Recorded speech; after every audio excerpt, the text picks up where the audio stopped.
আজ রবীন্দ্র জয়ন্তী উপলক্ষে এই ছবিটা আঁকার চেষ্টা করেছি। এটা পুরো বাংলার সংস্কৃতি এবং ঐতিহ্যের প্রতিচ্ছবি। নৌকা, বাউলের সুর, আলপনার ছোঁয়া, গ্রাম বাংলার সরল জীবন আর সবকিছুর মাঝখানে রয়েছেন রবীন্দ্রনাথ ঠাকুর, যিনি বাংলা ভাষা, সাহিত্য আর সঙ্গীতকে বিশ্ব দরবারে নতুন পরিচয় দিয়েছেন। তার লেখা কবিতা, গান আর ভাবনা আজও আমাদের অনুভূতির সঙ্গে জড়িয়ে রয়েছে। আজকের দিনেই বাঙালির সংস্কৃতি, সাহিত্য আর আবেগের জন্য এক বিশেষ দিন। আজ বিশ্বকবি রবীন্দ্রনাথ ঠাকুরের জন্মদিন। তিনি শুধু একজন কবি ছিলেন না, তিনি ছিলেন বাংলা ভাষা ও সংস্কৃতির এক উজ্জ্বল আলো।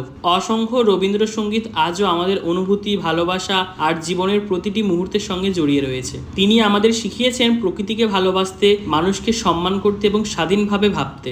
আজ তার জন্মদিনে জানাই অসীম শ্রদ্ধা ও প্রণাম। রবীন্দ্রনাথ ঠাকুরের একটি খুবই জনপ্রিয় ও প্রিয় বই সহজ পাঠ। সহজ পাঠ শুধু একটি বই নয়, এটি বাঙালির শৈশবের একটি সুন্দর স্মৃতি। যে সমস্ত ছোট ভাই বোনেরা আমার ভিডিও দেখেন, তোমাদের জন্য প্রশ্ন রইল, কোন বইয়ের জন্য রবীন্দ্রনাথ ঠাকুর নোবেল পুরস্কার পেয়েছিলেন? ভিডিওটা কেমন লাগলো অবশ্যই কমেন্ট করে জানাবেন। ভালো থাকবেন, সুস্থ থাকবেন।